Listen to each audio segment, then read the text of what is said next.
ਸਤਿ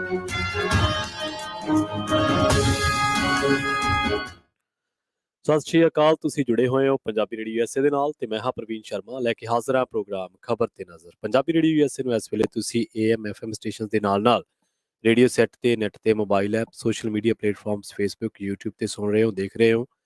ਸਾਰੇ ਹੀ ਦਰਸ਼ਕਾਂ ਦਾ ਸਵਾਗਤ ਹੈ। ਪ੍ਰੋਗਰਾਮ ਦੇ ਵਿੱਚ ਕਈ ਅਹਿਮ ਖਬਰਾਂ ਨੂੰ ਲੈ ਕੇ ਚਰਚਾ ਕਰਨ ਦੇ ਲਈ ਮੇਰੇ ਨਾਲ ਜੁੜ ਚੁੱਕੇ ਨੇ ਪੰਜਾਬ ਤੋਂ ਪੱਤਰਕਾਰ ਮਿੰਟੂ ਗੁਰਸਰੀਆ ਜੀ। ਉਹਨਾਂ ਦਾ ਸਵਾਗਤ ਕਰਾਂਗੇ। ਪਹਿਲਾਂ ਫਿਰ ਕਰਾਂਗੇ ਕਿ ਅਹਿਮ ਖਬਰਾਂ ਨੂੰ ਲੈ ਕੇ ਚਰਚਾ। ਮਿੰਟੂ ਸਤਿ ਸ਼੍ਰੀ ਅਕਾਲ ਜੀ, ਸਵਾਗਤ ਹੈ ਜੀ ਪੰਜਾਬੀ ਰੇਡੀਓ USA ਜੀ ਸ਼ੁਕਰੀਆ ਸਾਰਿਆਂ ਨੂੰ, ਸਤਿ ਸ੍ਰੀ ਅਕਾਲ ਜੀ। ਜੀ ਪ੍ਰੋਗਰਾਮ ਦੇ ਵਿੱਚ ਅੱਗੇ ਵਧਣ ਤੋਂ ਪਹਿਲਾਂ ਦੱਸਦੇ ਚੱਲੀਏ ਕਿ ਅੱਜ ਸਾਲ 2023 ਦੀ 8 ਮਾਰਚ ਹੈ ਤੇ ਦਿਨ ਬੁੱਧਵਾਰ ਹੈ। ਪ੍ਰੋਗਰਾਮ ਨੂੰ ਸਪਾਂਸਰ ਕਰਦੇ ਨੇ ਖਾਲਸਾ ਇੰਸ਼ੋਰੈਂਸ ਏਜੰਸੀ ਵਾਲੇ, ਜਿਨ੍ਹਾਂ ਤੋਂ ਤੁਸੀਂ ਹਰ ਤਰੀਕੇ ਦੀ ਇੰਸ਼ੋਰੈਂਸ ਲੈ ਸਕਦੇ ਹੋ। ਇੰਸ਼ੋਰੈਂਸ ਬਾਰੇ ਪਤਾ ਕਰਨ ਦੇ ਲਈ ਇਹਨਾਂ ਦਾ ਨੰਬਰ ਹੈ 408-272-2500। ਕਵਰਡ ਕੈਲੀਫੋਰਨੀਆ, ਓਬਾਮਾ ਕੇਅਰ ਤੇ ਮੈਡੀਕੇਅਰ ਦੀ ਬਾਬਤ ਅਮਰੀਕਾ ਭਰ ਦੇ ਵਿੱਚ ਇਹ ਸੇਵਾਵਾਂ ਦਿੰਦੇ ਨੇ। ਇਹਨਾਂ ਸੇਵਾਵਾਂ ਦਾ ਲਾਭ ਉਠਾਉਣ ਦੇ ਲਈ ਅੱਜ ਹੀ ਡਾਇਲ ਕਰੋ 408-272-2500। ਟਰਕੀਅਨ ਇਮੀਗ੍ਰੇਸ਼ਨ ਲਾ ਫਰਮ ਵਾਲੇ ਜੇ ਟਰਕੀਅਨ ਅਟਾਰਨੀ ਟਰਕੀਆਂ ਦੇ ਨਾਲ ਤੁਸੀਂ US ਇਮੀਗ੍ਰੇਸ਼ਨ ਬਾਬਤ ਕੋਈ ਵੀ ਸਲਾਹ ਕਰਨੀ ਹੈ, ਕੋਈ ਸਵਾਲ ਪੁੱਛਣਾ, ਤੇ ਉਹਨਾਂ ਦਾ ਨੰਬਰ ਹੈ 415909-0503। G K Dhanota, Yuba City, Baljinder Singh Nijjar Woodland, Paramjit Kaur ਰੰਗੀਵਾ ਕਬਿਲ, Harnek Singh Pabla, Indian continental, Sarabjit Singh Shokar Turlock, GN ਲਿਊ ਵਾਲੇ ਟਰੱਕ ਵਾਸ਼ ਕਰਦੇ ਨੇ, ਆਇਲ ਚੇਂਜ ਕਰਦੇ ਨੇ, ਏਅਰ ਬ੍ਰੇਕਾਂ ਦਾ ਕੰਮ ਤਸੱਲੀ ਬਖਸ਼ ਕਰਦੇ ਨੇ। ਨਵੇਂ ਪੁਰਾਣੇ ਟਾਇਰ ਵੀ ਇਹਨਾਂ ਤੋਂ ਲੈ ਸਕਦੇ ਹੋ। ਲੋਕੇਸ਼ਨ ਸੈਂਤਾਨੇਲਾ ਦੀ ਨਿਮਾ ਸੋਤਾ ਦੇ ਨਾਲ ਗੱਲ ਕੀਤੀ ਜਾ ਸਕਦੀ ਹੈ 209-277-0113 ਤੇ। ਜੱਸੀ ਗਿੱਲ ਬੇਕਰਸਫੀਲਡ ਤੋਂ, ਬੂਟਾ ਸਿੰਘ ਰਾਣੀਪੁਰ ਫਰੈਜ਼ਨੋ ਤੋਂ। ਇਹਨਾਂ ਸਾਰੇ ਹੀ ਸਪਾਂਸਰਸ ਦਾ ਬਹੁਤ ਬਹੁਤ ਧੰਨਵਾਦ। ਤੇ ਜੇਕਰ ਤੁਸੀਂ ਵੀ ਇਹਨਾਂ ਪ੍ਰੋਗਰਾਮਾਂ ਨੂੰ ਸਪਾਂਸਰ ਕਰਨਾ ਚਾਹੁੰਦੇ ਹੋ ਤਾਂ ਸਟੂਡੀਓ ਦਾ ਨੰਬਰ ਹੈ 408-272-5200। ਮਿੰਟੂ ਜੀ, ਖਬਰਾਂ ਦੀ ਸ਼ੁਰੂਆਤ ਕਰੀਏ ਪੰਥਕ ਮਸਲਿਆਂ ਤੋਂ ਤੇ ਪੰਥ ਦੀ ਉਸ ਸ਼ਖਸੀਅਤ, ਉਸ ਅਹੁਦੇ ਤੋਂ ਜਿਹੜਾ ਸਰਵਉੱਚ ਹੈ। ਗੱਲ ਕਰੀਏ ਜਥੇਦਾਰ ਸ੍ਰੀ ਅਕਾਲ ਤਖਤ ਸਾਹਿਬ ਦੇ ਬਿਆਨ ਦੀ। ਉਹਨਾਂ ਨੇ ਮਨੀਕਰਨ ਸਾਹਿਬ ਤੇ ਅਨੰਦਪੁਰ ਸਾਹਿਬ ਦੀਆਂ ਜਿਹੜੀਆਂ ਘਟਨਾਵਾਂ ਵਾਪਰੀਆਂ ਉਹਨਾਂ ਤੇ ਵੱਡਾ ਬਿਆਨ ਦਿੱਤਾ ਜੀ। ਦੇਖੋ, ਉਹਨਾਂ ਦੇ ਬਿਆਨ ਦੇ ਵਿੱਚ ਹੁੱਲੜਬਾਜ਼ੀ ਸ਼ਬਦ ਆ ਕਿ ਅਸੀਂ ਧਾਰਮਿਕ ਮੇਲਿਆਂ ਤੇ ਧਾਰਮਿਕ ਸਮਾਗਮਾਂ ਤੇ ਜੀ ਜਦੋਂ ਇਸ ਤਰ੍ਹਾਂ ਹੁੱਲੜਬਾਜ਼ੀ ਕਰਦੇ ਦੇਖਦੇ ਆ ਇਸ ਜਵਾਨੀ ਨੂੰ, ਤਾਂ ਉਹ ਤੋਂ ਲੱਗਦਾ ਹੈ ਕਿ ਅਸੀਂ ਆਪਣੀਆਂ ਮਹਾਨ ਪਰੰਪਰਾਵਾਂ ਨੂੰ ਜਿਹੜਾ ਉਹ ਕਿਤੇ ਨਾ ਕਿਤੇ ਖੋਰਾ ਲਾ ਰਹੇ ਹਾਂ। ਇਹ ਚੀਜ਼ ਜਾਨੀ ਉਹਨਾਂ ਨੇ ਕਹੀ ਹੈ ਕਿ ਬਈ ਬਹੁਤ ਦੁੱਖ ਹੈ, ਬੜੀ ਸੋਚਣ ਵਾਲੀ ਗੱਲ ਹੈ ਕਿ ਅੱਜ ਸਾਡੇ ਪੰਥ ਦੀ ਸਥਿਤੀ ਕੀ ਹੋਈ ਪਈ। ਅੱਜ ਦੇ ਨੌਜਵਾਨ ਹੁੱਲੜਬਾਜ਼ੀ ਕਰ ਰਹੇ ਹਨ ਤਾਂ ਇਹ ਅਨੁਸ਼ਾਸਨ ਤੋਂ ਦੂਰ ਹੋਣ ਕਰਕੇ ਹੋਇਆ, ਕਿਉਂਕਿ ਧਰਮ ਤੁਹਾਨੂੰ ਪਤਾ ਨਾ ਇੱਕ ਅਨੁਸ਼ਾਸਨਾਤਮਕ ਤਰੀਕੇ ਨਾਲ ਹੀ ਉਹਦਾ ਪਾਲਣ ਹੁੰਦਾ ਹੈ। ਜੀ ਉਹ ਕਹਿ ਰਹੇ ਨੇ ਕਿ ਅਨੁਸ਼ਾਸਨ ਛੱਡ ਰਹੇ ਨੇ। ਇਹਦੇ ਵਿੱਚ ਵੇਖੋ ਕੋਈ ਸ਼ੱਕ ਨਹੀਂ, ਕੋਈ ਦੋ ਰਾਏ ਨਹੀਂ ਹੈ। ਮਨੀਕਰਨ ਸਾਹਿਬ ਵਾਲੀ ਜਿਹੜੀ ਆਪਾਂ ਗੱਲ ਵੇਖੀ ਆ, ਉਹਦੇ ਵਿੱਚ ਵੀ ਕਿਤੇ ਨਾ ਕਿਤੇ ਗੱਲ ਇੱਥੋਂ ਹੀ ਸ਼ੁਰੂ ਹੋਈ। ਕੁਛ ਨਾ ਕੁਛ ਟਸਲਬਾਜ਼ੀ ਜਿਹੜੀ ਹੈ ਉਹ ਮਤਲਬ ਕਿ ਵੱਧਦੀ ਇਸ ਤਰੀਕੇ ਨਾਲ ਅੱਗੇ ਚਲੇ ਗਏ। ਇੱਥੇ ਵੀ ਉਹਨਾਂ ਮਨੀਕਰਨ ਸਾਹਿਬ ਤੋਂ ਬਾਅਦ ਜਿਹੜੀ ਸ੍ਰੀ ਅਨੰਦਪੁਰ ਸਾਹਿਬ ਦੇ ਵਿੱਚ ਬੀਤੇ ਦਿਨੀ ਘਟਨਾ ਵਾਪਰੀ ਆ, ਜਿਹਦੇ ਵਿੱਚ ਇੱਕ ਕੈਨੇਡਾ PR ਗੁਰਸਿੱਖ ਨੌਜਵਾਨ ਪ੍ਰਦੀਪ ਸਿੰਘ ਪ੍ਰਿੰਸ ਕਤਲ ਕਰ ਦਿੱਤਾ ਗਿਆ ਕੁਛ ਦਰਿੰਦਿਆਂ ਵੱਲੋਂ। ਤਾਂ ਇਹਨਾਂ ਦੋ ਘਟਨਾਵਾਂ ਨੂੰ ਮਿਲਾ ਕੇ ਕਹਿ ਰਹੇ ਨੇ ਕਿ ਜੋ ਹੁੱਲੜਬਾਜ਼ੀ ਧਾਰਮਿਕ ਯਾਤਰਾ ਤੇ ਜਾਣ ਲੱਗਿਆ ਜਾਂ ਧਾਰਮਿਕ ਸਥਾਨਾਂ ਤੇ ਆਉਣ ਲੱਗਿਆ ਕੀਤੀ ਜਾਂਦੀ ਹੈ, ਠੀਕ ਨਹੀਂ ਹੈ। ਬਿਲਕੁਲ ਇਹ ਗੱਲ ਦਰੁਸਤ ਆ। ਐਡੇ ਬਕਸੇ ਲਾ ਕੇ ਤੇ ਦੂਜੇ ਗਾਣੇ ਵਜਾਉਣ ਦਾ ਕੀ ਤੋਕਿਆ? ਤੁਸੀਂ ਵਾਰਾਂ ਲਾਓ, ਤੁਸੀਂ ਕੀਰਤਨ ਲਾਓ, ਤੁਹਾਨੂੰ ਕੋਈ ਨਹੀਂ ਰੋਕੇਗਾ। ਜਿਹੜੀ ਇਹ ਅਨੰਦਪੁਰ ਸਾਹਿਬ ਦੀ ਘਟਨਾ ਹੈ, ਇਹੀ ਹੈ ਨਾ, ਕਾਰਨ ਤੇ ਇਹੀ ਹੈ। ਚੱਲ ਅਗਾਂਹ ਲੜਾਈ ਹੋਈ ਆ ਜਾਂ ਕੋਈ ਤਲਖ ਕਲਾਮੀ ਹੋਈ ਆ, ਉਹਦਾ ਮੁੱਢ ਤੇ ਇੱਥੋਂ ਹੀ ਵੱਜਾ ਹੈ ਨਾ। ਜਦੋਂ ਖੁੱਲੇ ਵੱਡੇ ਮਿਊਜ਼ਿਕ ਸਿਸਟਮ ਲਾ ਕੇ ਤੇ ਤੁਸੀਂ ਕੋਈ ਏਦਾਂ ਦੇ ਗਾਣੇ ਵਜਾਓਗੇ ਜਿਹੜੇ ਧਾਰਮਿਕ ਸਥਾਨ ਦੀ ਹਦੂਦ ਦੇ ਅੰਦਰ ਨਹੀਂ ਆਪਾਂ ਬਰਦਾਸ਼ਤ ਕਰ ਸਕਦੇ, ਜਾਂ ਕਹਿ ਲਓ ਨਹੀਂ ਚੰਗੇ ਕਹਿ ਸਕਦੇ, ਤਾਂ ਇਹ ਚੀਜ਼ ਜਿਹੜੀ ਆ ਉਹ ਸੱਚ ਆ, ਹਕੀਕਤ ਆ। ਹੁਣ ਦੇਖੋ, ਗੱਲ ਇਹ ਹੈ ਕਿ ਅਸੀਂ ਕਈ ਵਾਰ ਆਪਣੀਆਂ ਗਲਤੀਆਂ ਲੁਕਾਉਣ ਦਾ ਯਤਨ ਕਰਦੇ ਹਾਂ। ਸਾਨੂੰ ਆਪਣੀਆਂ ਗਲਤੀਆਂ ਉਜਾਗਰ ਕਰਨੀਆਂ ਹੀ ਚਾਹੀਦੀਆਂ, ਕਿਉਂਕਿ ਸਮਾਂ ਨਹੀਂ ਤੇ ਕਰ ਦੇਗਾ। ਹੁਣ ਇਹ ਜੋ ਸਾਰਾ ਕੁਝ ਹੋਇਆ, ਹੁਣ ਪਰਦੇ ਨਹੀਂ ਨਾ ਪੈਣੇ। ਉਦਾਂ ਭੀੜ, ਅਸੀਂ ਹਮੇਸ਼ਾ ਕਹਿੰਦੇ ਹਾਂ ਕਿ ਭੀੜ ਜਿਹੜੀ ਹੁੰਦੀ ਹੈ, ਭੀੜਾਂ ਦਾ ਇਨਸਾਫ ਜਿਹੜਾ ਉਹ ਇਹੋ ਜਿਹਾ ਹੀ ਹੁੰਦਾ ਹੈ, ਤਾਂ ਕਦੇ ਇਹਨਾਂ ਦੀ ਵਕਾਲਤ ਨਹੀਂ ਕਰਨੀ ਚਾਹੀਦੀ। ਸੋ ਇਹ ਸਾਰੀ ਜਿਹੜੀ ਘਟਨਾ ਵਾਪਰੀ, ਉਸੇ ਦੇ ਸੰਦਰਭ ਚ ਜਥੇਦਾਰ ਸਾਹਿਬ ਨੇ ਬਿਆਨ ਦਿੱਤਾ। ਦੇਖੋ, ਦਰਸ਼ਨੀ ਨੌਜਵਾਨ ਸੀਗਾ, ਐਡਾ ਵੱਡਾ ਜੁੱਸਾ, ਐਡੀ ਵੱਡੀ ਮਤਲਬ ਕਿ ਕੱਦ ਕਾਠੀ, ਉਹ ਢੇਰ ਕਰਕੇ ਰੱਖ ਦਿੱਤਾ।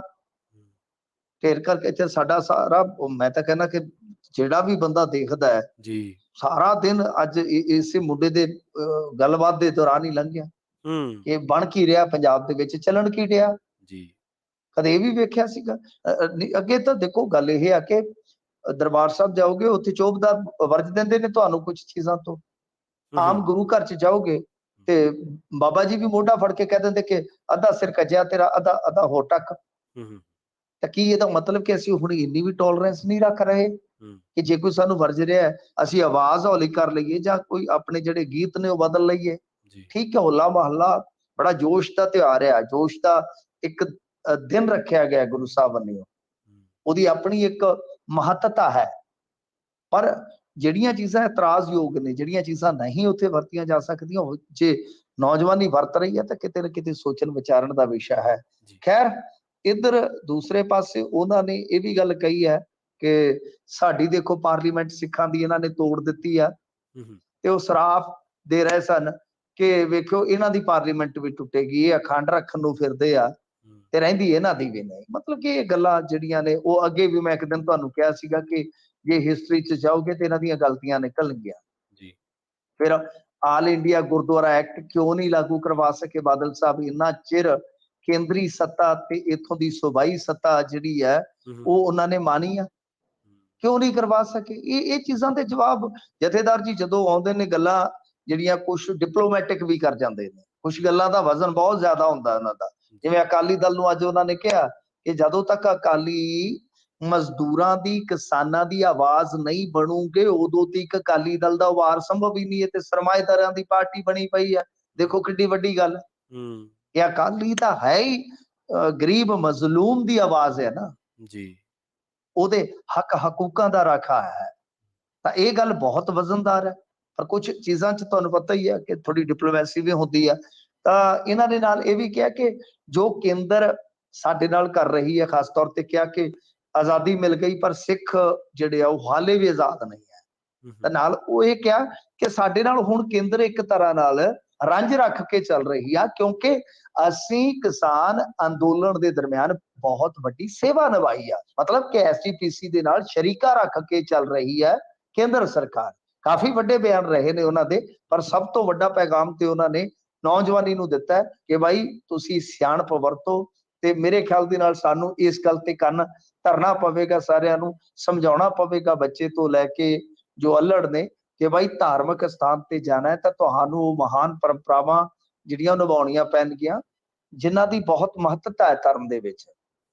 ਤੁਹਾਨੂੰ ਕੋਈ ਇਜਾਜ਼ਤ ਇਹ ਨਹੀਂ ਦੇ ਸਕਦਾ ਕਿ ਤੁਸੀਂ ਮਨਾਈ ਕਰੋ। ਤਾਂ ਖੈਰ ਜੋ ਮਰਜ਼ੀ ਹੈ, ਪਰ ਇਸ ਕਤਲ ਨੇ ਵਾਕਿਆ ਮੈਨੂੰ ਲੱਗਦਾ ਕਿ ਜਥੇਦਾਰ ਸਾਹਿਬ ਨੂੰ ਵਿੱਚ ਜੋੜਿਆ, ਜੋ ਉਹ ਪ੍ਰਦੀਪ ਪ੍ਰਿੰਸ ਦਾ ਮੁੰਡੇ ਦਾ ਹੋਇਆ ਸਿੰਘ ਦਾ। ਜੀ, ਗੱਲ ਕਰੀਏ ਪੰਜਾਬ ਦੀ ਸਿਆਸਤ ਦੀ ਮਿੰਟੂ ਜੀ, ਤੇ ਖਹਿਰਾ ਨੇ ਮੰਤਰੀ ਤੇ ਕਾਰਵਾਈ ਮੰਗੀ ਹੈ ਜੀ।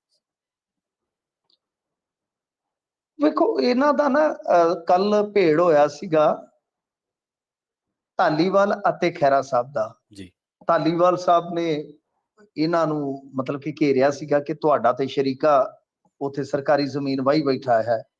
ਇਹਨਾਂ ਨੇ ਕਿਹਾ ਸੀਗਾ ਕਿ ਤੁਸੀਂ ਕਮੇਟੀ ਬਣਾ ਲਓ ਬਾਈ, ਜਾਂਚ ਪੜਤਾਲ ਕਰਵਾ ਲਓ, ਜੇ ਮੇਰੇ ਵੱਲ ਇੱਕ ਓੜਾ ਵੀ ਵਗਦਾ ਨਿਕਲ ਆਵੇ ਤੇ ਤੁਸੀਂ ਜੋ ਮਰਜ਼ੀ ਆਖਿਓ, ਮੈਂ ਇੱਥੇ ਵੜਦਾ ਹੀ ਨਹੀਂ, ਸਦਨ 'ਚ ਹੀ ਨਹੀਂ ਵੜੂੰਗਾ। ਉਸ ਤੋਂ ਬਾਅਦ ਮਤਲਬ ਕਿ ਉਸ ਤੋਂ ਬਾਅਦ ਗੱਲ ਚਲੇ ਗਈ ਸੀਗੀ ਟਵੀਟ ਤੇ ਧਾਲੀਵਾਲ ਸਾਹਿਬ ਨੇ ਆਖਿਆ ਸੀ ਕਿ ਮੈਨੂੰ ਤਾਂ ਪਤਾ ਨਹੀਂ ਕੀ ਬਲਾ ਹੁੰਦੀ ਆ ਇਹ ਟਵੀਟ ਜਾਂ ਜਿਹੜਾ ਖੇਡਦੇ ਰਹਿੰਦੇ ਨੇ ਇਹ ਖਹਿਰਾ ਸਾਹਿਬ, ਤੇ ਜੋ ਜੀ ਆਉਂਦਾ ਦੱਬੀ ਆਉਂਦਾ ਕੰਮ। ਤਾਂ ਹੁਣ ਉਹਦੇ ਬਾਅਦ ਫਿਰ ਸੁਖਪਾਲ ਸਿੰਘ ਖਹਿਰਾ ਨੇ ਕੁਝ ਸਕਰੀਨ ਸ਼ਾਟ ਸ਼ੇਅਰ ਕੀਤੇ ਨੇ ਧਾਲੀਵਾਲ ਸਾਹਿਬ ਦੇ ਕਿ ਆਹ ਵੇਖੋ, ਇਹ ਤੇ ਕਹਿੰਦੇ ਨੇ ਕਿ ਮੈਂ ਟਵਿੱਟਰ ਚਲਾਉਂਦਾ ਹੀ ਨਹੀਂ, ਇਹ ਤੇ ਟਵੀਟ ਮੇਰੇ ਖਿਲਾਫ ਕਰੀ ਬੈਠੇ ਨੇ ਸੀਚੇਵਾਲ ਦੇ ਮੁੱਦੇ ਤੇ ਜਾਂ ਹੋਰ ਗੱਲਾਂ ਬਾਤਾਂ ਤੇ, ਆਹ ਦੇਖ ਲਓ। ਤੇ ਇਹ ਕਿਉਂਕਿ ਜਿਹੜਾ ਬਿਆਨ ਸੀਗਾ ਇਹ ਦਿੱਤਾ ਗਿਆ ਸੀਗਾ ਸਦਨ ਦੇ ਅੰਦਰ, ਤੇ ਸਦਨ ਦੇ ਅੰਦਰ ਕੋਈ ਵੀ ਬੰਦਾ ਝੂਠ ਨਹੀਂ ਬੋਲ ਸਕਦਾ, ਮਿਸਲੀਡ ਨਹੀਂ ਕਰ ਸਕਦਾ। ਜੇ ਅਜਿਹਾ ਕਰਦਾ ਹੈ, ਗਲਤ ਜਾਣਕਾਰੀ ਦਿੰਦਾ ਹੈ, ਤਾਂ ਉਹਦੇ ਖਿਲਾਫ ਨੋਟਿਸ ਹੋ ਜਾਂਦਾ ਜਾਰੀ। ਠੀਕ ਹੈ। ਮਿਸਾਲ ਦੇ ਤੌਰ ਤੇ ਦੂਰ ਨਾ ਜਾਓ, ਆ ਪਿਛਲੇ ਦਿਨੀ ਜਦੋਂ ਹਿੰਡਨਬਰਗ ਦੀ ਰਿਪੋਰਟ ਤੇ ਬਹੁਤ ਤਗੜੀ ਸਪੀਚ ਦਿੱਤੀ ਸੀ ਰਾਹੁਲ ਗਾਂਧੀ ਨੇ, ਤਾਂ ਕਿਉਂਕਿ ਅਡਾਨੀ ਦਾ ਨਾਮ ਲਿਆ ਗਿਆ ਸੀਗਾ, ਜਿਹੜਾ ਕਿ ਹਾਊਸ ਦਾ ਹਿੱਸਾ ਨਹੀਂ ਸੀਗਾ, ਜੀ ਤਾਂ ਉਹਦੇ ਤੇ ਨੋਟਿਸ ਹੋ ਗਿਆ ਸੀਗਾ, ਹੂੰ ਨੋਟਿਸ ਹੋ ਗਿਆ ਸੀਗਾ। ਤਾਂ ਉਹ ਵੈਸੇ ਉਹ ਤਾਂ ਕੋਈ ਵੱਡੀ ਗੱਲ ਨਹੀਂ ਸੀਗੀ, ਛੋਟੀ ਗੱਲ ਸੀਗੀ। ਪਰ ਇਸ ਤਰ੍ਹਾਂ ਜੇ ਕੋਈ ਗਲਤ ਜਾਣਕਾਰੀ ਦਿੰਦਾ ਹੈ ਜਾਂ ਝੂਠ ਬੋਲਦਾ ਹੈ, ਉਹਦੇ ਤੇ ਵੀ ਇਸ ਤਰ੍ਹਾਂ ਦੀ ਕਾਰਵਾਈ ਹੋ ਸਕਦੀ ਹੈ। ਸੋ ਇਸ ਕਰਕੇ ਕਾਰਵਾਈ ਮੰਗੀ ਆ ਖਹਿਰਾ ਨੇ ਕਿ ਇਹਨਾਂ ਨੇ ਹਾਊਸ ਦੇ ਵਿੱਚ ਖਲੋ ਕੇ ਝੂਠ ਬੋਲਿਆ, ਤੇ ਬਿਲਕੁਲ ਸੱਚ ਹੈ। ਤੇ ਜਦੋਂ ਪਕੌੜੇ ਤਲਦੇ ਫਿਰਦੇ ਸਨ ਗੁਜਰਾਤ ਦੇ ਵਿੱਚ, ਜੀ ਤੇ ਉਦੋਂ ਵੀ ਇਹ ਆਪਣਾ ਜਿਹੜਾ ਸੋਸ਼ਲ ਮੀਡੀਆ ਅਕਾਊਂਟ ਆ ਉਹ ਅਪਡੇਟ ਕਰ ਰਹੇ ਸਨ ਨਾਲੋਂ ਨਾਲ। ਹੂੰ ਇਹ ਕਿਉਂ ਝੂਠ ਬੋਲ ਜਾਂਦੇ ਨੇ? ਸਿਆਣੇ ਬਿਆਣੇ ਨੇ। ਆਖੇ ਮੈਨੂੰ ਤੇ ਇਹਦਾ ਮਤਲਬ ਕਿ ਟਵਿੱਟਰ ਜਿਹੜਾ ਤੁਹਾਡਾ ਅਕਾਊਂਟ ਆ ਉਹ ਹੈਗਾ, ਤੇ ਉਹਦਾ ਕੰਟਰੋਲ ਤੁਹਾਡੇ ਕੋਲ ਨਹੀਂ ਹੈਗਾ, ਐਕਸੈਸ ਨਹੀਂ ਹੈਗਾ, ਉਹ ਦਿੱਲੀ ਵਾਲਿਆਂ ਕੋਲ ਆ, ਤੇ ਜਾਂ ਇੱਥੇ ਕੋਈ ਬੈਠਾ ਚੰਡੀਗੜ੍ਹ, ਕਿਉਂਕਿ ਤੁਹਾਨੂੰ ਤੇ ਚਲਾਣਾ ਨਹੀਂ ਆਉਂਦਾ। ਸਾਨੂੰ ਯਕੀਨ ਹੈ ਕਿ ਤੁਸੀਂ ਝੂਠ ਬੋਲ ਨਹੀਂ ਸਕਦੇ, ਜੀ ਤੁਸੀਂ ਤੇ ਬਹੁਤ ਵਧੀਆ ਨੇਤਾ ਹੋ। ਇਹਦਾ ਮਤਲਬ ਹੈ ਕਿ ਟਵਿੱਟਰ ਤੇ ਨਾਮ ਤੁਹਾਡਾ ਹੈ, ਮਾਲਕਾਂ ਦਾ, ਮਸ਼ਹੂਰੀ ਕੰਪਨੀ ਦੀ, ਇਹ ਕਰ ਕੋਈ ਹੋਰ ਰਿਹਾ। ਇਹਦਾ ਮਤਲਬ ਤੇ ਇਹੋ ਨਿਕਲਦਾ ਹੈ ਨਾ। ਜੀ ਕਸੂਤੇ ਫਸ ਜਾਂਦੇ ਆ ਕਈ ਵਾਰ ਆਪ ਹੀ ਲੀਡਰ। ਤਾਂ ਖੈਰ ਇਹਨਾਂ ਨੇ ਕਾਰਵਾਈ ਕੀ ਕਰਨੀ ਆ। ਕੱਲ ਮੈਂ ਵੇਖਣ ਡਿਆ ਸੀ ਲਾਈਵ ਦੇ ਵਿੱਚ, ਮੀਤ ਹੇਅਰ ਬੋਲਣ ਡਿਆ ਸੀ, ਤੇ ਪਿੱਛੇ ਇੱਕ ਭਾ ਮਹਿੰਦੀ ਰੱਗੀ ਪੱਗ ਬੰਨ ਕੇ ਬੈਠਾ ਸੀਗਾ ਵਿਧਾਨ ਘਰ ਇਹਨਾਂ ਦਾ, ਇਹਨਾਂ ਦੇ ਬੈਂਚਾਂ ਤੇ, ਉਹ ਵੀਡੀਓ ਸ਼ੂਟ ਕਰੀ ਜਾ ਰਿਹਾ ਸੀਗਾ। ਐਦੋਂ ਵੱਡਾ ਕੋਈ ਪ੍ਰੋਟੋਕਾਲ ਦਾ ਕਹਿ ਲੋ ਉਲੰਘਣ ਹੋਏਗਾ? ਕਿਉਂਕਿ ਵੀਡੀਓ ਸ਼ੂਟ ਦੇ ਮਾਮਲੇ 'ਚ ਤੇ ਖੁਦ ਭਗਵੰਤ ਮਾਨ ਦੀ ਵਾਟ ਲੱਗ ਚੁੱਕੀ ਹੈ ਲੋਕ ਸਭਾ 'ਚ। ਸੋ ਇਸ ਕਰਕੇ ਇਹ ਗੱਲਾਂ ਨੇ ਕਿ ਇਸ ਪਾਸੇ ਧਿਆਨ ਦੇਣਾ ਚਾਹੀਦਾ ਵੈਸੇ ਤੇ, ਪਰ ਹੋ ਨਹੀਂ ਰਿਹਾ। ਰਾਜਨੀਤੀ ਹੈ। ਧਾਲੀਵਾਲ ਸਾਹਿਬ ਨੂੰ ਇਹ ਗੱਲ ਜਿਹੜੀ ਆ ਨਹੀਂ ਕਹਿਣੀ ਚਾਹੀਦੀ। ਹਾਂ ਠੀਕ ਆ, ਤੁਸੀਂ ਕਹਿ ਸਕਦੇ ਹੋ ਕਿ ਬਈ ਮੈਨੂੰ ਆਪ ਨੂੰ ਨਹੀਂ ਆਉਂਦਾ, ਸਾਡੀ ਟੀਮ ਚਲਾਉਂਦੀ ਹੈ, ਇਹ ਤੇ ਗੱਲ ਮੰਨਣ ਚਾਹੁੰਦੀ ਹੈ ਕਿ ਇੱਕ ਪਾਸੇ ਤੁਸੀਂ ਉੱਥੇ ਪੂਰੇ ਰਗੜੇ ਬੰਨੀ ਆਉਨੇ ਹੋ ਆਪਣੇ ਕਰੀਬੀ ਦੇ ਜਾਂ ਆਪਣੇ ਸ਼ਰੀਕ ਦੇ, ਰਕੀਬ ਦੇ, ਤਾਂ ਦੂਸਰੇ ਪਾਸੇ ਤੁਸੀਂ ਕਹਿੰਦੇ ਹੋ ਕਿ ਮੈਂ ਤੇ ਚਲਾਉਂਦਾ ਨਹੀਂ। ਸੋ ਇਸ ਕਰਕੇ ਸੁਖਪਾਲ ਖਹਿਰਾ ਨੇ ਕਾਰਵਾਈ ਮੰਗੀ ਹੈ ਜੀ। ਅਗਲੀ ਖਬਰ ਦੇ ਵੱਲ ਵਧੀਏ ਮਿੰਟੂ ਜੀ, ਤੇ ਗੱਲ ਕਰੀਏ ਭਾਜਪਾ ਦੀ। ਪੰਜਾਬ ਵਿਧਾਨ ਸਭਾ ਦਾ ਘਿਰਾਓ ਕਰੇਗੀ ਭਾਜਪਾ। ਕਦੇ ਵਿਧਾਨ ਸਭਾ ਦੇ ਵਿੱਚ ਇਹਨਾਂ ਦੇ ਇੱਕੋ ਇੱਕ ਵਿਧਾਇਕ ਨੇ ਮਸਲਾ ਵੀ ਚੁੱਕਿਆ ਪੰਜਾਬ ਦਾ? ਦੱਸਿਓ ਜ਼ਰੂਰ। ਨਹੀਂ ਦੇਖੋ, ਭਾਜਪਾ ਦਾ ਕੰਮ ਕੀ ਹੈ ਕਿ ਭਾਜਪਾ ਜ਼ਿਆਦਾਤਰ ਤਾਂ ਉਹਨਾਂ ਦਾ ਇਹੀ ਹੈ ਕਿ ਟਖੜਕਾ ਇਹ ਬਾਹਰ ਹੀ ਰਹਿੰਦਾ। ਇੱਕ ਬੰਦਾ ਉਹਨਾਂ ਦਾ ਆਵਾਜ਼ ਕੀ ਚੁੱਕੇਗਾ। ਹਾਂ ਕਦੇ ਕਦੇ ਸਵਾਲ ਆਪਦਾ ਜ਼ਰੂਰ ਲਾਉਂਦੇ ਨੇ, ਉਹ ਸਵਾਲ ਤਾਂ ਲਾਉਂਦੇ ਆ, ਅਸ਼ਵਨੀ ਕੋਈ ਸ਼ਰਮਾ ਸ਼ੱਕ ਨਹੀਂ, ਕੋਈ ਦੋ ਰਾਏ ਨਹੀਂ। ਹਾਂਜੀ ਹਾਂਜੀ, ਅਸ਼ਵਨੀ ਠੀਕ ਹੈ। ਸ਼ਰਮਾ ਬੋਲਦੇ ਨੇ, ਆਪ ਦੀ ਅੱਛਾ ਗੱਲ ਕਰਦੇ ਨੇ, ਇਹਦੇ 'ਚ ਕੋਈ ਉਹ ਨਹੀਂ ਹੈਗਾ। ਜੀ ਜੀ ਪਰ ਭਾਜਪਾ ਦੇਖੋ ਆਪਣੇ ਪ੍ਰੋਗਰਾਮ ਤੇ ਚੱਲ ਰਹੀ ਆ। ਭਾਜਪਾ ਨੇ ਇੱਕ ਤੇ ਇਹ ਹੈ ਕਿ ਜਿਵੇਂ ਹੁਣ ਕਾਂਗਰਸ ਸੁਰਖੀਆਂ ਖੱਟ ਰਹੀ ਆ, ਅਕਾਲੀ ਦਲ ਕੀ ਕਰ ਰਿਹਾ? ਅਕਾਲੀ ਦਲ ਇੱਕ ਵੱਖਰੀ ਰਾਜਨੀਤੀ ਕਰ ਰਿਹਾ ਕਿ ਉਹ ਗਵਰਨਰ ਹਾਊਸ ਤੱਕ ਪਹੁੰਚ ਕਰ ਰਿਹਾ, ਜਾਂ ਉਹਨਾਂ ਦੀ ਮੀਡੀਆ ਰਾਹੀਂ ਜਿਹੜੀ ਹੈ ਉਹ ਸਟੇਟਮੈਂਟ, ਗੱਲਬਾਤ ਜਿਹੜੀ ਹੈ ਪਹੁੰਚਦੀ ਰਹਿੰਦੀ ਹੈ। ਤਾਂ ਹੁਣ ਭਾਜਪਾ ਜਿਹੜੀ ਹੈ ਉਹ ਵੀ ਇੱਕ ਭਰਵੀਂ ਹਾਜ਼ਰੀ। ਹੁਣ ਦੇਖੋ ਉਹਨਾਂ ਦੇ ਕੋਲ ਬੰਦਾ ਹੀ ਉੱਥੇ 1.25 ਲੱਖ ਆ, ਉਹ ਕਿੰਨਾ ਕੁ ਜ਼ਿਆਦਾ ਉੱਥੇ ਬੋਲੇਗਾ, ਕਿੰਨਾ ਕੁ ਜ਼ਿਆਦਾ ਕਰੇਗਾ, ਰੌਲਾ ਪਾਏਗਾ। ਉਹਦੇ ਨਾਲੋਂ ਚੰਗਾ ਕਿ ਇੱਕ ਈਵੈਂਟ ਜਿਹੜਾ ਕੋਈ ਇਸ ਤਰ੍ਹਾਂ ਦਾ ਕਰ ਲਓ। ਔਰ ਤੁਸੀਂ ਪਿਛਲੇ ਦਿਨ ਹੀ ਦੇਖਿਆ ਕਿ ਜਿਵੇਂ ਹੀ ਮੂਸੇਵਾਲਾ ਦੇ ਮਾਪੇ ਬੈਠੇ ਸਨ ਤੇ ਇੱਕ ਬਹੁਤ ਵੱਡੀ ਸੁਰਖੀ ਬਣ ਗਈ ਸੀ ਜੀ। ਉਸ ਤੋਂ ਬਾਅਦ ਸ਼ਾਇਦ ਭਾਜਪਾ ਨੇ ਵੀ ਸੋਚਿਆ ਹੋਵੇਗਾ ਕਿ ਜੇਕਰ ਅਸੀਂ ਇਸ ਤਰ੍ਹਾਂ ਦਾ ਕੋਈ ਪ੍ਰਦਰਸ਼ਨ ਕਰਦੇ ਹਾਂ ਬਾਹਰ, ਤੇ ਸਾਡਾ ਉਹ ਪ੍ਰਦਰਸ਼ਨ ਜ਼ਿਆਦਾ ਨੋਟਿਸ ਹੋਏਗਾ। ਦੂਜੀ ਗੱਲ ਇਹ ਆ ਕਿ ਭਾਜਪਾ ਜਿਹੜੀ ਹੈ ਉਹ ਮੈਦਾਨ 'ਚ ਉਤਰੇਗੀ ਆਉਣ ਵਾਲੇ ਦਿਨਾਂ 'ਚ ਪੰਜਾਬ ਦੇ ਵਿੱਚ ਜੀ, ਉਹ ਜਾਣਗੇ। ਤਾਂ ਸ਼ਾਇਦ ਉਹ ਤਿਆਰੀ ਕਰ ਰਹੇ ਨੇ ਕਿ ਅਸੀਂ ਇੱਥੋਂ ਹੀ ਸ਼ੁਰੂਆਤ ਕਰੀਏ ਵਿਧਾਨ ਸਭਾ ਤੇ, ਮਤਲਬ ਕਿ ਲੋਕਾਂ ਦੀ ਨਜ਼ਰੀ ਚੜੀਏ, ਤੇ ਉਸ ਤੋਂ ਬਾਅਦ ਡਰੱਗ ਦੀ ਵੱਡੀ ਮੂਵਮੈਂਟ ਜਿਹੜੀ ਹੈ ਉਹ ਇੱਕ ਇੱਥੇ ਵੇਖਣ ਨੂੰ ਮਿਲ ਸਕਦੀ ਹੈ। ਇੱਕ ਵੱਡਾ ਇਹਨਾਂ ਦਾ ਮਤਲਬ ਕਿ ਪਲਾਨ ਕੀਤਾ ਹੋਇਆ ਹੈ, ਸਾਰਾ ਖਾਕਾ ਉਹ ਲਿਖਿਆ ਹੋਇਆ ਕਿ ਇੱਕ ਵੱਡਾ ਪ੍ਰਚਾਰ ਜਿਹੜਾ ਹੈ ਨਸ਼ੇ ਦੇ ਵਿਰੋਧ ਦੇ ਵਿੱਚ ਅਸੀਂ ਪੰਜਾਬ ਦੇ ਅੰਦਰ ਲਿਜਾਈਏ, ਤੇ ਫਿਰ ਉਸ ਤੋਂ ਬਾਅਦ ਹੌਲੀ ਹੌਲੀ ਹੌਲੀ ਇੱਕ ਬਿਰਤਾਂਤ ਸਿਰਜਣਾ ਆਰੰਭ ਕਰਕੇ ਤੇ ਅਸੀਂ ਆਪਣੀ ਥਾਂ ਜਿਹੜੀ ਬਣਾਈਏ। ਤਾਂ ਇਹਨਾਂ ਨੇ ਘਿਰਾਓ ਦਾ ਐਲਾਨ ਕਰ ਦਿੱਤਾ ਕਿਉਂਕਿ ਅਗੇਤਾ ਐਲਾਨ ਹੈ। ਵੇਖੋ ਇਹਨਾਂ ਨੂੰ ਉੱਥੇ ਤੱਕ ਪਹੁੰਚਣ ਦਿੰਦੇ ਆ ਕਿ ਨਹੀਂ ਦਿੰਦੇ ਜੀ। ਜੀ ਅਗਲੀ ਖਬਰ ਦੇ ਵੱਲ ਵਧੀਏ ਮਿੰਟੂ ਜੀ, ਤੇ ਗੱਲ ਕਰੀਏ ਐਨਆਰਆਈ ਦੀ। ਐਨਆਰਆਈ ਨੇ ਭਾਜਪਾ ਆਗੂ ਤੇ ਵੱਡੇ ਦੋਸ਼ ਲਾਏ। ਦੇਖੋ ਇਹ ਜਿਹੜੇ ਐਨਆਰਆਈ ਨੇ ਉਹਨਾਂ ਨੇ ਇਹ ਗੱਲ ਕਹੀ ਹੈ ਕਿ ਸਰਬਜੀਤ ਸਿੰਘ ਮੱਕੜ ਜਿਹੜਾ ਹੈ ਉਹ ਸਾਡੀ ਜ਼ਮੀਨ ਹਥਿਆ ਰਿਹਾ, ਸਾਡੀ ਜ਼ਮੀਨ ਨੱਪ ਰਿਹਾ ਹੈ। ਠੀਕ ਹੈ। ਤਾਂ ਜਿਹੜਾ ਸਰਬਜੀਤ ਸਿੰਘ ਮੱਕੜ ਹੈ ਉਹ ਪਹਿਲਾਂ ਅਕਾਲੀ ਦਲ ਤੋਂ ਵਿਧਾਇਕ ਰਿਹਾ, 17 ਚ ਚੋਣ ਹਾਰ ਗਿਆ ਸੀਗਾ ਪ੍ਰਗਟ ਸਿੰਘ ਤੋਂ, ਜਲੰਧਰ ਕੈਂਟ ਤੋਂ ਇਹ ਲੜਿਆ ਸੀਗਾ। ਫਿਰ 22 ਦੇ ਵਿੱਚ ਵੀ ਇਸ਼ੂਕ ਸੀਗਾ ਮੈਂ ਇਲੈਕਸ਼ਨ ਲੜਾ, ਪਰ ਅਕਾਲੀ ਦਲ ਵਾਲਿਆਂ ਨੇ ਸਿਰ ਫੇਰ ਦਿੱਤਾ ਕਿ ਅਸੀਂ ਤੈਨੂੰ ਟਿਕਟ ਦੇਣੀ ਹੈ ਨਹੀਂਗੀ। ਤੇ ਉਸ ਤੋਂ ਬਾਅਦ ਜਦੋਂ ਨਰਿੰਦਰ ਮੋਦੀ ਦੀ ਫੇਰੀ ਸੀ ਜਿਹਦੀ ਸਿਕਿਉਰਿਟੀ ਬ੍ਰੀਚ ਵਾਲੀ ਹਮੇਸ਼ਾ ਯਾਦ ਤਾਜ਼ਾ ਰਹੇਗੀ, ਤਾਂ ਉਹ ਤੋਂ ਥੋੜੇ ਦਿਨ ਪਹਿਲਾਂ ਇਹ ਭਾਜਪਾ ਜੁਆਇਨ ਕਰ ਗਏ ਸਨ। ਜੀ ਤਾਂ ਇਹ ਤਾਂ ਹੈ ਇਹਨਾਂ ਦਾ ਪਿਛੋਕੜ, ਤੇ ਮਤਲਬ ਕਿ ਖਾਸੇ ਕਹਿ ਲਓ ਕਿ ਤਗੜੇ ਬੰਦੇ ਨੇ, ਇਹਦੇ 'ਚ ਕੋਈ ਸ਼ੱਕ ਨਹੀਂ, ਕੋਈ ਦੋ ਰਾਏ ਨਹੀਂ ਹੈ। ਪਰ ਵਿਵਾਦ ਇਹਨਾਂ ਦੇ ਨਾਲ ਰਿਹਾ ਹੈ। ਵਿਵਾਦ ਜਦੋਂ ਇਲੈਕਸ਼ਨ ਲੜ ਰਹੇ ਸੀਗੇ ਉਦੋਂ ਵੀ ਇੱਕ ਵਾਰੀ ਹੋ ਗਿਆ ਸੀਗਾ, ਕਿਉਂਕਿ ਇਹਨਾਂ ਦੇ ਟੱਬਰ ਦੇ ਜੀਆਂ ਤੇ ਦੋਸ਼ ਲੱਗਾ ਸੀਗਾ ਕਿ ਕਾਲੀ ਸਕਾਰਪੀਓ ਦੇ ਵਿੱਚ ਉਹ ਪੈਸੇ ਵੰਡ ਰਹੇ ਨੇ। ਠੀਕ ਹੈ। ਹਾਲਾਂਕਿ ਬਾਅਦ 'ਚ ਕੀ ਬਣਿਆ, ਇਲੈਕਸ਼ਨ ਕਮਿਸ਼ਨ ਨੂੰ ਸ਼ਿਕਾਇਤ ਜ਼ਰੂਰ ਹੋਈ ਸੀਗੀ।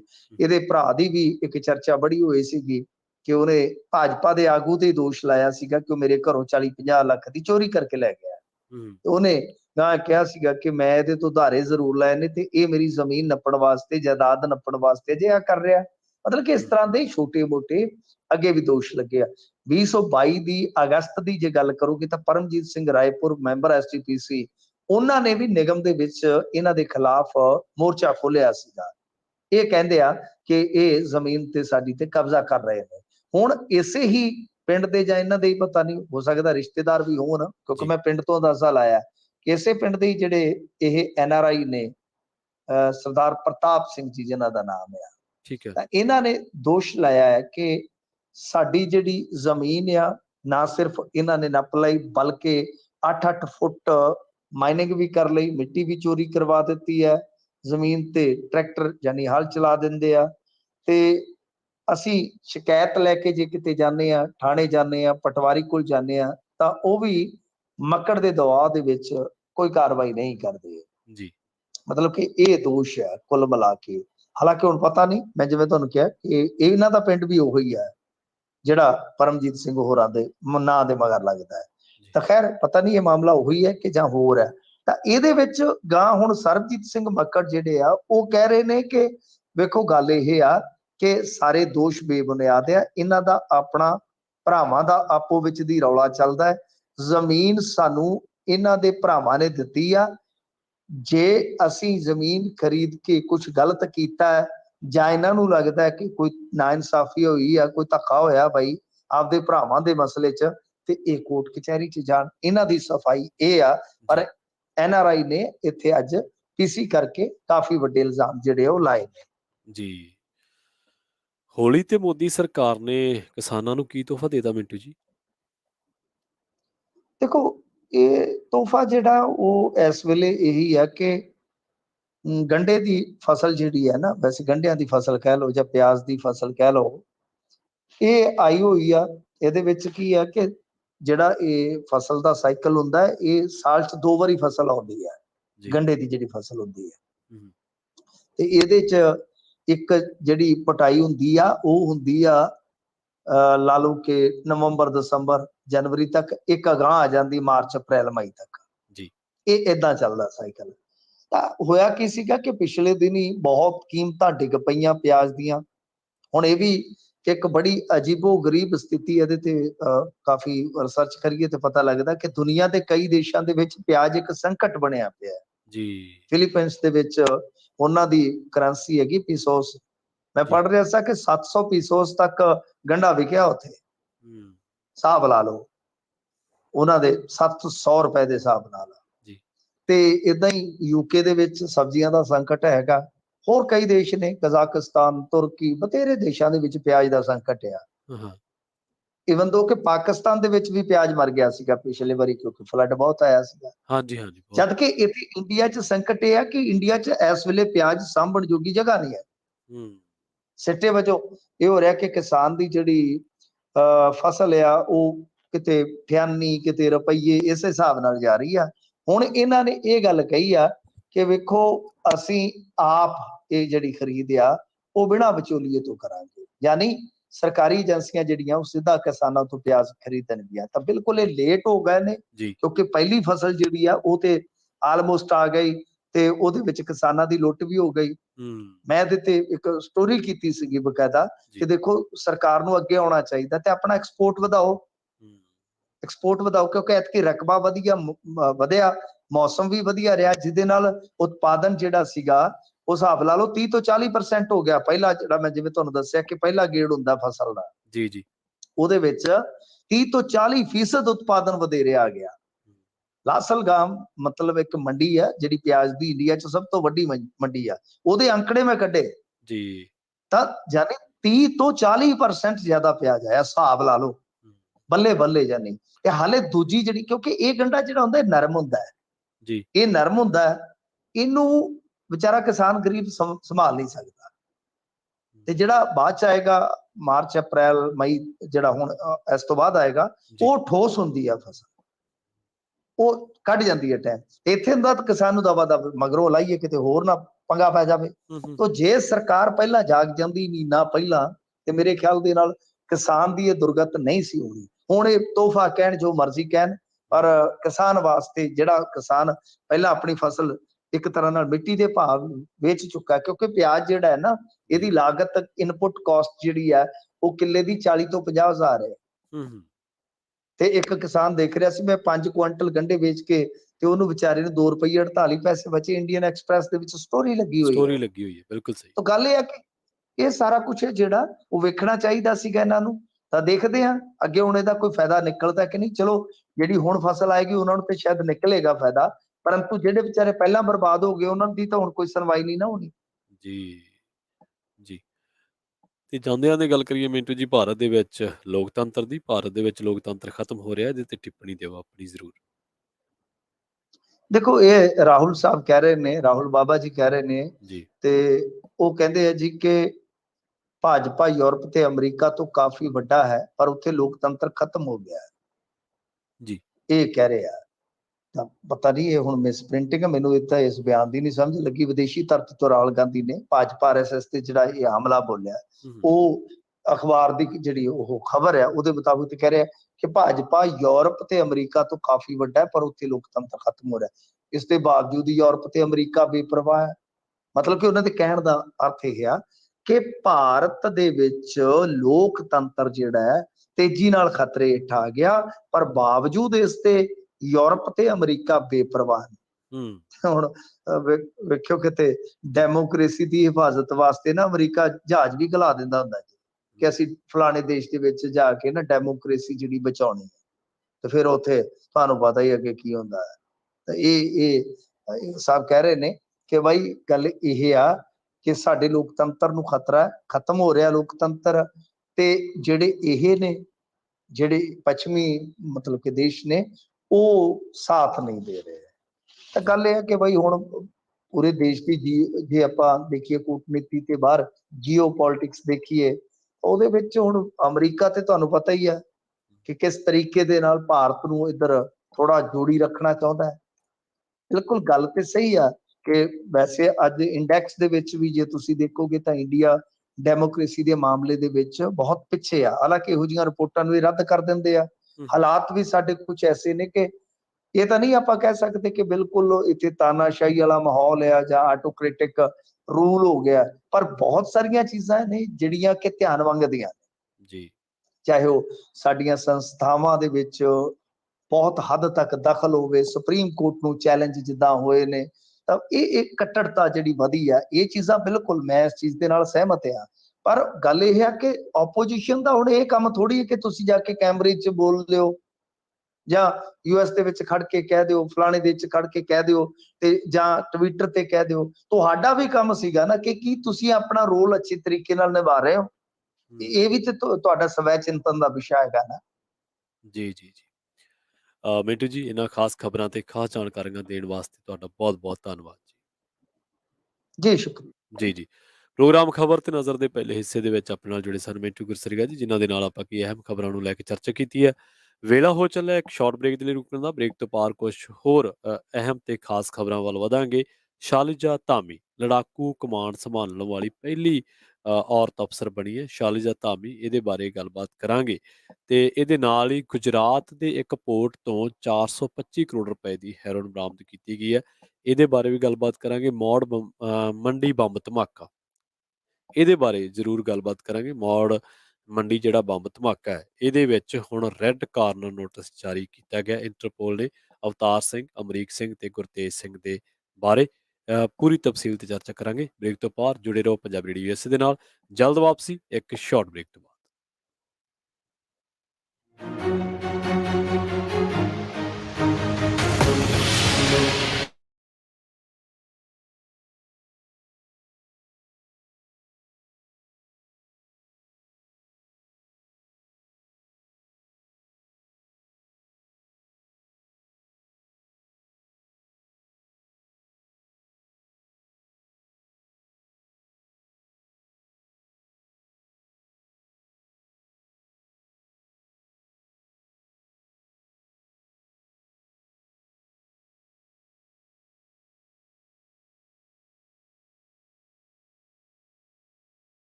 ਬ੍ਰੇਕ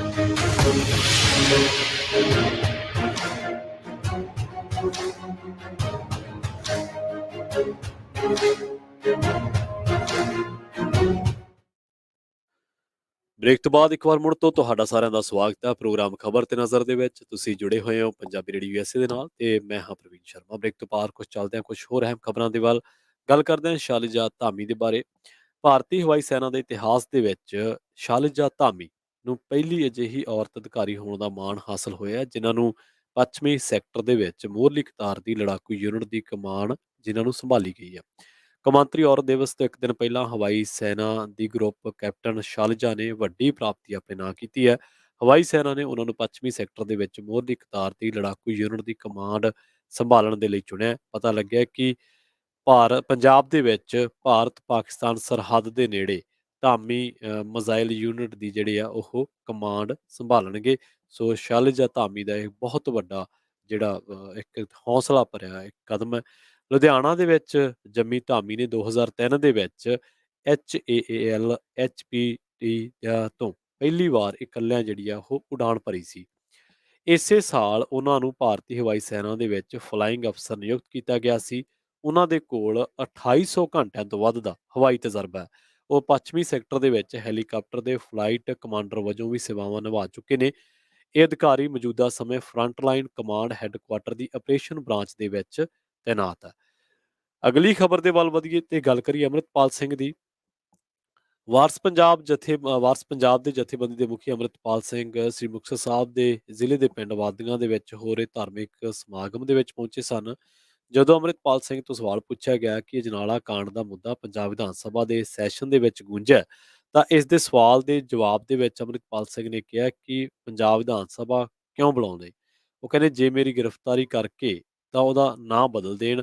ਲੋਕਾਂ ਨੇ ਵੋਟ ਪਾਈ ਹੈ, ਉਹਨਾਂ ਦੇ ਮੁੱਦੇ ਛੱਡ ਕੇ ਗੱਲ ਕਿਸੇ ਹੋਰ ਮੁੱਦਿਆਂ ਤੇ ਹੋ ਰਹੀ ਹੈ।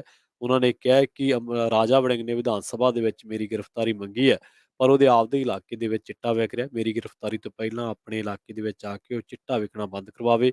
ਉਸ ਨੂੰ ਮਾਫੀ ਮੰਗਣੀ ਚਾਹੀਦੀ ਹੈ ਤੇ ਆਪਣੇ ਇਲਾਕੇ ਤੇ, ਕਿਉਂਕਿ ਉਹ ਚਿੱਟੇ ਤੇ ਕੰਟਰੋਲ ਨਹੀਂ ਕਰ ਸਕਿਆ। ਇਹਦੇ ਨਾਲ ਹੀ ਉਹਨਾਂ ਨੇ ਕਿਹਾ ਕਿ ਨੌਜਵਾਨ ਪੀੜ੍ਹੀ ਨੂੰ ਸੋਚਣਾ ਪਏਗਾ, ਜਦੋਂ ਜ਼ਿੰਮੇਵਾਰੀ ਪੈ ਜਾਏ ਤਾਂ ਭੱਜਣਾ ਨਹੀਂ ਹੈ। ਆਈਲੈਟਸ ਕਰਕੇ ਕੈਨੇਡਾ ਭੱਜ ਰਹੇ ਨੇ, ਉੱਥੇ ਕੁਝ ਨਹੀਂ ਲੱਭਣਾ।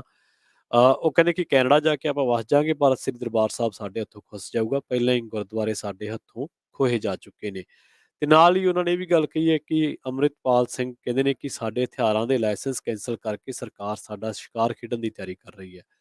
ਸਿੱਧੂ ਮੂਸੇਵਾਲੇ ਦਾ ਕਤਲ ਵੀ ਇਹਨਾਂ ਨੇ ਇਸ ਕਰਕੇ ਕਰਵਾ ਦਿੱਤਾ ਕਿਉਂਕਿ ਸਿਕਿਉਰਿਟੀ ਵਾਪਸ ਲੈ ਲਈ ਸੀ। ਹੁਣ ਉਸਦੇ ਪਿਓ ਨੂੰ ਧਰਨੇ ਤੇ ਬਹਿਣਾ ਪੈ ਰਿਹਾ। ਇਹ ਅੰਮ੍ਰਿਤਪਾਲ ਸਿੰਘ ਦੇ ਬੋਲ ਨੇ। ਉਹਨਾਂ ਨੇ ਕਿਹਾ ਕਿ ਸਰਕਾਰਾਂ ਨੂੰ ਸ਼ਰਮ ਆਉਣੀ ਚਾਹੀਦੀ ਹੈ। ਅਨੰਦਪੁਰ ਸਾਹਿਬ ਦੇ ਵਿੱਚ ਸਿੱਖ ਨੌਜਵਾਨ ਦਾ ਕਤਲ ਹੋਇਆ, ਉਸ ਨੌਜਵਾਨ ਨੇ ਨਿਹੰਗ ਸਿੰਘ ਦਾ ਬਾਣਾ ਪਾਇਆ ਸੀ। ਦੱਸੋ ਉੱਥੇ ਕਿੱਥੇ ਸ਼ਾਂਤੀ ਭੰਗ ਹੋਈ। ਸਿੱਖ ਨੌਜਵਾਨ ਕਿਸੇ ਨੂੰ ਮਰਿਆਦਾ ਭੰਗ ਕਰਨ ਤੋਂ ਰੋਕੇ ਤਾਂ ਸ਼ਾਂਤੀ ਭੰਗ ਹੋ ਜਾਂਦੀ ਹੈ। ਅਗਲੀ ਖਬਰ ਦੇ ਵੱਲ ਵਧੀਏ ਤੇ ਇਸ ਵੇਲੇ ਪੰਜਾਬ ਦੇ ਇੱਕ ਮੀਡੀਆ ਅਦਾਰੇ ਦੇ ਵਿੱਚ ਛਪੀ ਖਬਰ ਦੇ ਜਿਹੜੇ ਬੋਲ ਨੇ, ਉਹਦੇ ਵਿੱਚ ਇਹ ਕਿਹਾ ਗਿਆ ਹੈ ਕਿ ਵਾਰਸ ਪੰਜਾਬ ਦੇ ਜਥੇਬੰਦੀ ਦੇ ਮੁਖੀ ਤੇ ਖਾਲਿਸਤਾਨੀ ਵਿਚਾਰਧਾਰਾ ਦੇ ਹਮਾਇਤੀ ਅੰਮ੍ਰਿਤਪਾਲ ਸਿੰਘ ਤੇ ਉਸ ਦੇ ਸਮਰਥਕਾਂ ਨੇ ਜਿਹੜਾ ਅਜਨਾਲਾ ਥਾਣੇ ਉੱਤੇ ਧਾਵਾ ਬੋਲਿਆ ਸੀ, ਕਿਉਂਕਿ ਇਹ ਖਬਰ ਦੇ ਬੋਲ ਨੇ।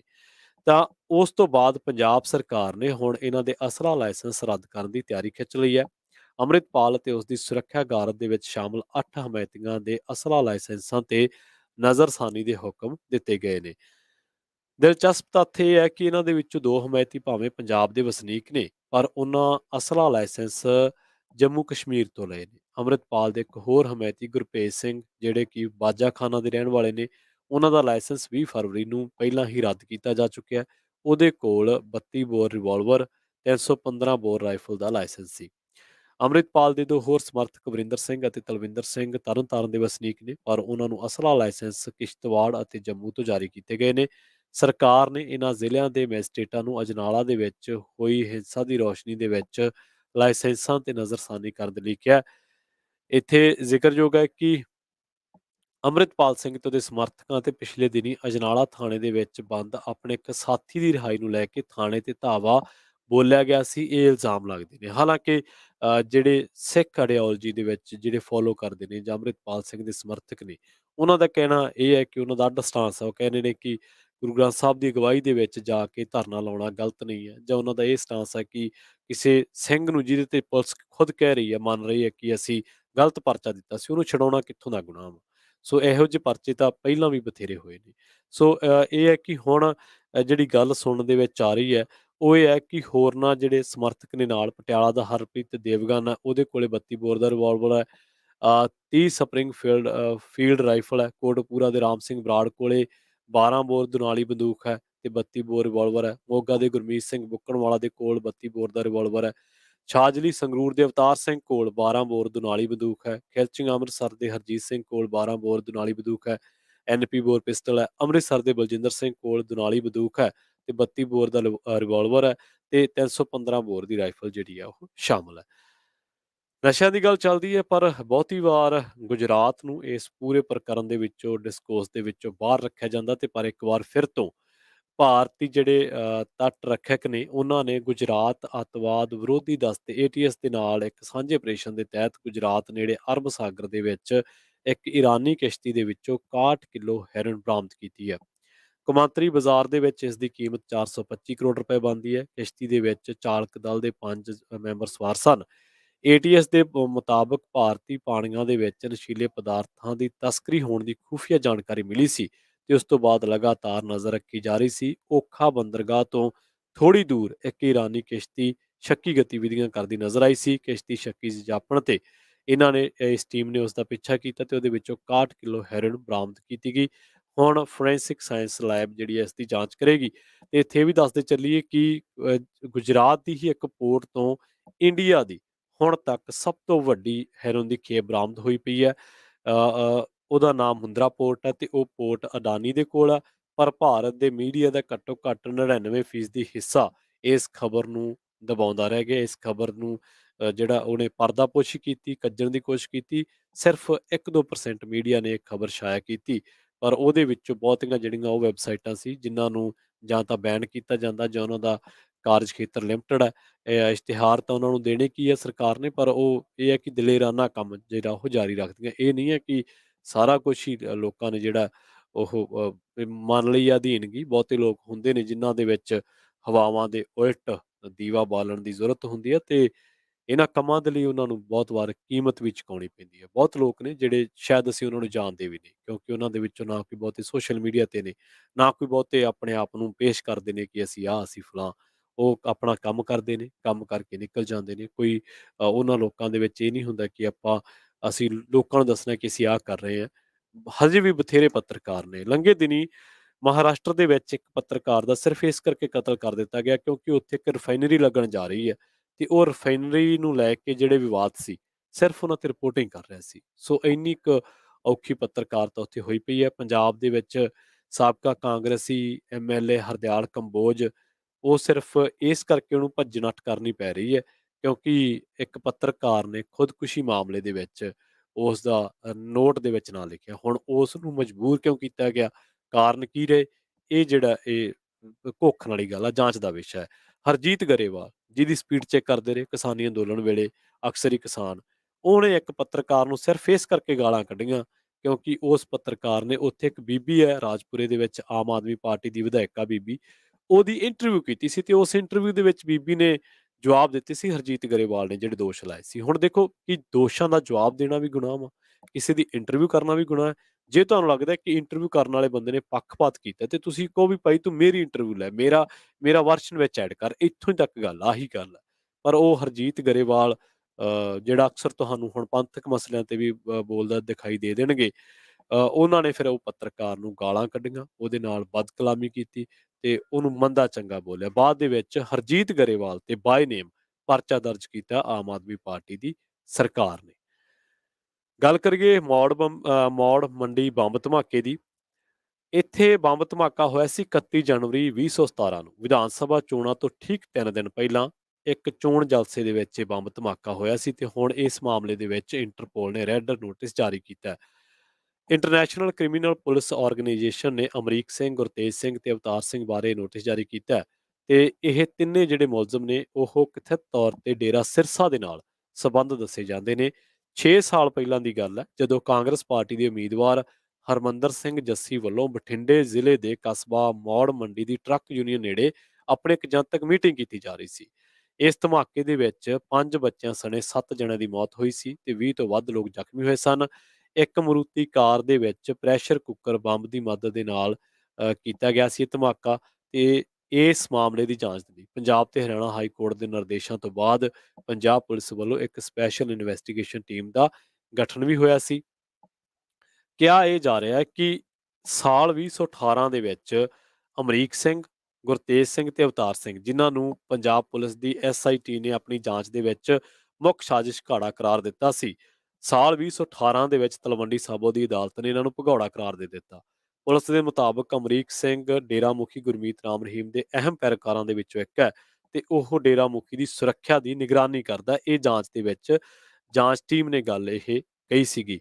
ਹਰਿਆਣਾ ਦੇ ਸਿਰਸਾ ਦੇ ਨਾਲ ਇਹ ਸੰਬੰਧ ਦੱਸਿਆ ਜਾਂਦਾ ਹੈ ਤੇ ਜਿਹੜੇ 5 ਬੱਚੇ ਇਸ ਧਮਾਕੇ ਦਾ ਸ਼ਿਕਾਰ ਹੋਏ ਸਨ, ਉਹਨਾਂ ਦੇ ਵਿੱਚੋਂ ਬਹੁਤਿਆਂ ਦੇ ਵਾਰਸਾਂ ਦਾ ਇਹ ਕਹਿਣਾ ਹੈ ਕਿ ਇਸ ਤੋਂ ਬਾਅਦ ਕਾਂਗਰਸੀ ਵਿਧਾਇਕ ਜਿਹੜਾ ਉਮੀਦਵਾਰ ਸੀਗਾ, ਉਹਨੇ ਸਾਡੀ ਸਾਰ ਵੀ ਨਹੀਂ ਲਈ। ਉਹਨੇ ਸਾਨੂੰ ਪੁੱਛਿਆ ਤੱਕ ਨਹੀਂ ਕਿ ਤੁਹਾਡੇ ਬੱਚੇ ਮਾਰੇ ਗਏ ਜਾਂ ਕਿਵੇਂ ਹੈ। ਅਸਲ ਦੇ ਵਿੱਚ ਪੁਲਿਸ ਨੇ ਆਪਣੀ ਮੁੱਢਲੀ ਜਾਂਚ ਦੇ ਵਿੱਚ ਇਸ ਗੱਲ ਦਾ ਖੁਲਾਸਾ ਕੀਤਾ ਸੀਗਾ ਕਿ ਇਹ ਵਿਅਕਤੀ ਡੇਰੇ ਦੇ ਵਿੱਚ ਇਲੈਕਟ੍ਰੀਸ਼ੀਅਨ ਵਜੋਂ ਸੇਵਾਵਾਂ ਨਿਭਾਉਂਦਾ ਸੀ ਤੇ ਡੇਰੇ ਦੇ ਮੋਹਤਬਾਰ ਬੰਦਿਆਂ ਦੇ ਵਿੱਚੋਂ ਸ਼ੁਮਾਰ ਸੀ। ਤੇ SIT ਨੇ ਆਪਣੀ ਜਾਂਚ ਦੇ ਵਿੱਚ ਇਹ ਵੀ ਖੁਲਾਸਾ ਕੀਤਾ ਸੀਗਾ ਕਿ ਇਹ ਵਿਅਕਤੀ ਡੇਰਾ ਸੱਚਾ ਸੌਦਾ ਦੀ ਵਰਕਸ਼ਾਪ ਦਾ ਕਰਤਾ ਧਰਤਾ ਸੀ। ਜਿਸ ਮਰੂਤੀ ਕਾਰ ਤੇ ਪ੍ਰੈਸ਼ਰ ਕੁੱਕਰ ਦੇ ਰਾਹੀਂ ਚੋਣ ਜਲਸੇ ਵਾਲੀ ਜਗ੍ਹਾ ਤੇ ਧਮਾਕਾ ਕੀਤਾ ਗਿਆ ਸੀ, ਉਹ ਕਾਰ ਕਥਿਤ ਤੌਰ ਤੇ ਡੇਰੇ ਦੀ ਵਰਕਸ਼ਾਪ ਦੇ ਵਿੱਚ ਤਿਆਰ ਕੀਤੀ ਗਈ ਸੀ। ਇਹਨਾਂ ਦਾ ਤੀਜਾ ਸਾਥੀ ਪੰਜਾਬ ਦੇ ਜ਼ਿਲ੍ਹਾ ਸੰਗਰੂਰ ਦੇ ਨਾਲ ਸੰਬੰਧਿਤ ਅਵਤਾਰ ਸਿੰਘ ਹੈ। ਇੱਕ ਗੁਰਤੇਜ ਸਿੰਘ ਆ, ਹਰਿਆਣਾ ਦੇ ਸੂਬੇ ਡੱਬਵਾਲੀ ਦੇ ਨਾਲ ਸੰਬੰਧਿਤ ਹੈ। ਇਹ ਇਹ ਅਮਰੀਕ ਸਿੰਘ, ਗੁਰਤੇਜ ਸਿੰਘ ਦਾ ਖਾਸਮ ਖਾਸ ਸੀ ਜਦੋਂ ਇਹਨਾਂ ਨੇ ਸਾਜ਼ਿਸ਼ ਰਚੀ ਤੇ ਅੱਜ ਵੀ ਪੀੜਤ ਉਡੀਕ ਰਹੇ ਨੇ ਕਿ ਨਿਆਂ ਕਦੋਂ ਮਿਲੂਗਾ ਤੇ ਸਾਨੂੰ ਇਹ ਪਤਾ ਕਦੋਂ ਲੱਗੂਗਾ ਕਿ ਇਹ ਸਾਜ਼ਿਸ਼ ਘਾੜਾ ਅਸਲੀ ਕੌਣ ਹੈ। ਇਹਨਾਂ ਤਿੰਨਾਂ ਦੇ ਪਾਸਪੋਰਟ ਪਹਿਲਾਂ ਹੀ ਰੱਦ ਕੀਤੇ ਜਾ ਚੁੱਕੇ ਨੇ ਤੇ ਹੁਣ ਲੁੱਕ ਆਊਟ ਸਰਕੂਲਰ ਜਿਹੜਾ ਉਹ ਜਾਰੀ ਕੀਤਾ ਗਿਆ। ਹੁਣ ਪੰਜਾਬ ਪੁਲਿਸ ਵੱਲੋਂ ਕੇਂਦਰੀ ਜਾਂਚ ਏਜੰਸੀ ਨੂੰ ਪੱਤਰ ਲਿਖ ਕੇ ਗੁਜ਼ਾਰਿਸ਼ ਕੀਤੀ ਗਈ ਸੀ ਕਿ ਇਹਨਾਂ ਤਿੰਨਾਂ ਜਣਿਆਂ ਦੀ ਗ੍ਰਿਫਤਾਰੀ ਯਕੀਨੀ ਬਣਾਉਣ ਦੇ ਲਈ ਇੰਟਰਪੋਲ ਤੱਕ ਪਹੁੰਚ ਕੀਤੀ ਜਾਵੇ। ਹਰਮੰਦਰ ਜੱਸੀ ਜੇ ਬਾਰੇ ਉਹਨਾਂ ਦੇ ਬਾਰੇ ਗੱਲਬਾਤ ਕਰੀਏ ਤਾਂ ਜੱਸੀ ਵਾਲ-ਵਾਲ ਬਚ ਕੇ ਸੀਗੇ। ਉਹਨਾਂ ਦਾ ਜਿਹੜਾ ਵਿਆਹ, ਉਹਨਾਂ ਦੀ ਧੀ ਦਾ ਵਿਆਹ ਹੁਣ ਜੇਲ੍ਹ ਦੇ ਵਿੱਚ ਬੰਦ ਡੇਰਾ ਮੁਖੀ ਗੁਰਮੀਤ ਰਾਮ ਰਹੀਮ ਦੇ ਪੁੱਤਰ ਨਾਲ ਹੋਇਆ। ਜਾਣੀ ਕਿ ਕਾਂਗਰਸੀ ਉਮੀਦਵਾਰ ਜਿਹਦੀ ਚੋਣ ਦੇ ਜਲਸੇ ਦੇ ਵਿੱਚ ਜਿਹਨੂੰ ਆਪਾਂ ਕਹਿ ਦਿੰਦੇ ਹਾਂ ਕਿ ਮੀਟਿੰਗ ਕਰਨੀ ਹੈ ਜਾਂ ਉਹਦੇ ਵਿੱਚ ਧਮਾਕਾ ਹੋਇਆ ਸੀਗਾ ਤੇ ਜੱਸੀ ਡੇਰੇਦਾਰ ਦਾ ਕੁੜਮ ਦੱਸਿਆ ਗਿਆ। ਪੰਜਾਬ ਪੁਲਿਸ ਦੀ SIT ਦੀ ਜਾਂਚ ਦਾ ਮੁੱਖ ਧੁਰਾ ਇਸ ਗੱਲ ਉੱਤੇ ਕੇਂਦਰਿਤ ਰਿਹਾ ਕਿ ਆਖਰਕਾਰ ਪ੍ਰੈਸ਼ਰ ਕੁੱਕਰ ਬੰਬ ਨੂੰ ਘਟਨਾ ਵਾਲੀ ਥਾਂ ਦੇ ਉੱਤੇ ਕਿਵੇਂ ਲਿਆਂਦਾ ਗਿਆ ਤੇ ਇਹ ਧਮਾਕਾ ਡੇਰਾ ਮੁਖੀ ਦੇ ਕਰੀਬੀ ਰਿਸ਼ਤੇਦਾਰ ਜਾਂ ਕੁੜਮ ਦੇ ਰਿਸ਼ਤੇਦਾਰ ਦੇ ਚੋਣ ਜਲਸੇ ਦੇ ਵਿੱਚ ਹੀ ਕਿਉਂ ਕੀਤਾ ਗਿਆ। ਸੋ ਇਲਜ਼ਾਮ ਇਹ ਲੱਗਦੇ ਰਹੇ ਕਿ ਜਦੋਂ ਤੋਂ ਡੇਰਾ ਸੱਚਾ ਸੌਦਾ ਦੇ ਪੈਰੋਕਾਰਾਂ ਦਾ ਨਾਂ ਸਾਹਮਣੇ ਆਇਆ ਤਾਂ ਉਸ ਸਮੇਂ ਤੋਂ ਹੀ ਪੰਜਾਬ ਪੁਲਿਸ ਨੇ ਜਾਂਚ ਢਿੱਲੀ ਕਰ ਦਿੱਤੀ ਸੀ ਤੇ 2018 ਦੀ ਗੱਲ ਹੈ ਜਦੋਂ ਇਸੇ ਮਸਲੇ ਦੇ ਵਿੱਚ ਪਟਿਆਲਾ ਵਾਸੀ ਗੁਰਜੀਤ ਸਿੰਘ ਪਾਤੜਾ ਨੇ ਪੰਜਾਬ ਤੇ ਹਰਿਆਣਾ ਹਾਈ ਕੋਰਟ ਦੇ ਵਿੱਚ ਪਟੀਸ਼ਨ ਦਾਇਰ ਕਰਕੇ ਕੇਂਦਰੀ ਜਾਂਚ ਏਜੰਸੀ ਜਾਂ ਕੌਮੀ ਜਾਂਚ ਏਜੰਸੀ ਤੋਂ ਜਾਂਚ ਕਰਵਾਉਣ ਦੀ ਮੰਗ ਕੀਤੀ ਸੀ। 2019 ਦੇ ਵਿੱਚ ਦੋਹਰੇ ਬੰਬ ਧਮਾਕਿਆਂ ਬਾਰੇ ਨਵੀਂ ਵਿਸ਼ੇਸ਼ ਜਾਂਚ ਟੀਮ ਦਾ ਗਠਨ ਕੀਤਾ ਗਿਆ ਤੇ 3 ਮਹੀਨਿਆਂ ਦੇ ਵਿੱਚ ਜਾਂਚ ਪੂਰੀ ਕਰਨ ਦਾ ਜਿਹੜਾ ਉਹ ਟਾਈਮ ਦਿੱਤਾ ਗਿਆ। SIT ਦੀ ਜਿਹੜੀ ਅਗਵਾਈ ਸੀ ਉਹ ਈਸ਼ਵਰ ਸਿੰਘ ਕਰ ਰਹੇ ਸੀਗੇ। ਪੰਜਾਬ ਪੁਲਿਸ ਨੇ ਇਸ ਵਿਸ਼ੇਸ਼ ਜਾਂਚ ਟੀਮ ਦੇ ਮਾਮਲੇ ਦੇ ਵਿੱਚ 2020 ਦੇ ਵਿੱਚ ਚਾਰਜਸ਼ੀਟ ਦਾਖਲ ਕੀਤੀ ਸੀ। ਇਸ ਤੋਂ ਪਹਿਲਾਂ ਸਾਲ 2018 ਦੇ ਵਿੱਚ ਰਣਵੀਰ ਸਿੰਘ ਖੱਟਰਾ ਦੀ ਅਗਵਾਈ ਦੇ ਵਿੱਚ ਜਾਂਚ ਟੀਮ ਬਣਾਈ ਗਈ ਸੀ। ਸੋ 4 ਗਵਾਹਾਂ ਨੇ ਬਿਆਨ ਦਰਜ ਕੀਤੇ ਸੀਗੇ ਇਸ ਮਾਮਲੇ ਦੇ ਵਿੱਚ, ਉਹ ਵੀ ਤਲਵੰਡੀ ਸਾਬੋ ਦੀ ਅਦਾਲਤ ਦੇ ਵਿੱਚ। ਪੰਜਾਬ ਦੇ ਸਾਬਕਾ ਉਪ ਮੁੱਖ ਮੰਤਰੀ ਸੁਖਜਿੰਦਰ ਸਿੰਘ ਰੰਧਾਵਾ, ਜਿਨ੍ਹਾਂ ਦੇ ਕੋਲ ਉਦੋਂ ਗ੍ਰਹਿ ਵਿਭਾਗ ਸੀਗਾ, ਉਹਨਾਂ ਨੇ ਅਕਤੂਬਰ 2021 ਦੇ ਵਿੱਚ ਕਿਹਾ ਸੀਗਾ ਕਿ ਸਾਬਕਾ ਮੁੱਖ ਮੰਤਰੀ ਕੈਪਟਨ ਅਮਰਿੰਦਰ ਸਿੰਘ ਨੂੰ ਦੱਸਣਾ ਚਾਹੀਦਾ ਕਿ ਉਹਨਾਂ ਨੇ ਜਨਵਰੀ 2017 ਦੇ ਵਿੱਚ ਬੰਬ ਧਮਾਕਾ ਜਿਹੜਾ ਮੌੜ ਮੰਡੀ ਦੇ ਵਿੱਚ ਹੋਇਆ ਸੀ, ਉਹਦੀ ਜਾਂਚ ਦੱਬ ਕੇ ਰੋਕ ਕੇ ਕਿਉਂ ਰੱਖੀ। ਨਾ ਕੈਪਟਨ ਕਿਤੇ ਗਏ ਨੇ, ਨਾ ਲੋਕ ਕਿਤੇ ਗਏ ਨੇ, ਨਾ ਇਹ ਧਮਾਕੇ ਦੇ ਵਾਰਸਾਂ ਨੂੰ ਇਨਸਾਫ ਮਿਲਿਆ। ਜਦੋਂ ਕੈਪਟਨ BJP ਲਈ ਵੋਟਾਂ ਮੰਗਣ ਆਊਗਾ ਤਾਂ ਉਦੋਂ ਤੁਸੀਂ ਪੁੱਛ ਸਕਦੇ ਹੋ ਕਿ ਕੈਪਟਨ ਸਾਹਿਬ ਇਹ ਧਮਾਕੇ ਦੀ ਜਾਂਚ ਤੁਸੀਂ ਰੋਕ ਕੇ ਕਿਉਂ ਰੱਖੀ ਸੀ। ਹੋ ਸਕਦਾ ਹੈ ਕਿ ਚਲੋ ਕਈ ਵਾਰੀ ਦਿੱਲੀ ਤੋਂ ਅਹੁਦੇ ਕਈ ਹੋਰ ਵੀ ਮਿਲ ਜਾਂਦੇ ਆ ਕਿਉਂਕਿ ਉਹਦੇ ਕੋਲੇ ਅਹੁਦੇ ਬਥੇਰੇ ਆ ਆਪਣੇ ਬੰਦਿਆਂ ਨੂੰ ਦੇਣ ਵਾਸਤੇ। ਤਾਂ ਪਰ ਫਿਰ ਵੀ ਜਦੋਂ ਵੋਟਾਂ ਮੰਗਣ ਆਉਂਦੇ ਆ ਤਾਂ ਲੋਕਾਂ ਨੂੰ ਆਪਣੇ ਸਵਾਲ ਨਹੀਂ ਛੱਡਣੇ ਚਾਹੀਦੇ। ਉਹਨਾਂ ਨੂੰ ਤਾਜ਼ੇ ਜਿਹੜੇ ਚੰਗੇ ਇੱਕ ਲੋਲੀਪੌਪ ਸਟੇਜਾਂ ਤੋਂ ਦਿੱਤੇ ਜਾਂਦੇ ਨੇ, ਚਾਹੇ ਉਹ ਕਿਸੇ ਵੀ ਪਾਰਟੀ ਦੇ ਚਾਹੇ ਉਹ ਆਮ ਆਦਮੀ ਪਾਰਟੀ ਦੇਵੇ, ਚਾਹੇ ਉਹ ਕਾਂਗਰਸ ਦੇਵੇ, ਚਾਹੇ ਉਹ ਅਕਾਲੀ ਦਲ, ਚਾਹੇ ਉਹ ਭਾਜਪਾ, ਚਾਹੇ ਉਹ ਹੋਰ ਵੋਟਾਂ ਦੇ ਹਿੱਸਾ ਵਿੱਚ ਲੈਣ ਵਾਲੀ ਖੱਬੇ ਪੱਖੀ ਧਿਰਾਂ ਦੇਣ ਤਾਂ ਉਹਨਾਂ ਤੇ ਸਵਾਲ ਜ਼ਰੂਰ ਹੋਣਾ ਚਾਹੀਦਾ। ਪ੍ਰੋਗਰਾਮ ਖਬਰ ਤੇ ਨਜ਼ਰ ਨੂੰ ਆਪਾਂ ਇੱਥੇ ਹੀ ਸਮਾਪਤ ਕਰਾਂਗੇ। ਸਮਾਂ ਇਜਾਜ਼ਤ ਨਹੀਂ ਦਿੰਦਾ। ਪੰਜਾਬੀ ਰੇਡੀਓ USA ਦੀ ਅਗਲੀ ਪੇਸ਼ਕਸ਼ ਪ੍ਰੋਗਰਾਮ ਅਪਡੇਟ ਅਮਰੀਕਾ ਪ੍ਰੋਗਰਾਮ ਦੇ ਵਿੱਚ ਤੁਹਾਨੂੰ ਅਮਰੀਕਾ ਦੇ ਨਾਲ ਨਾਲ ਵਿਸ਼ਵ ਭਰ ਦੇ ਵਿੱਚ ਵਾਪਰੀਆਂ ਅਹਿਮ ਅਤੇ ਵੱਡੀਆਂ ਘਟਨਾਵਾਂ ਬਾਰੇ ਦਿੱਤੀਆਂ ਜਾਣਗੀਆਂ ਖਾਸ ਜਾਣਕਾਰੀਆਂ। ਜੁੜੇ ਰਹੋ ਪੰਜਾਬੀ ਰੇਡੀਓ USA ਦੇ ਨਾਲ। ਤੇ ਆਖਿਰ ਦੇ ਵਿੱਚ ਇੱਕ ਵਾਰ ਫਿਰ ਤੋਂ ਤੁਹਾਨੂੰ ਸਭ ਨੂੰ ਪਿਆਰ ਸਤਿਕਾਰ ਸਹਿਤ ਸਤਿ ਸ਼੍ਰੀ ਅਕਾਲ।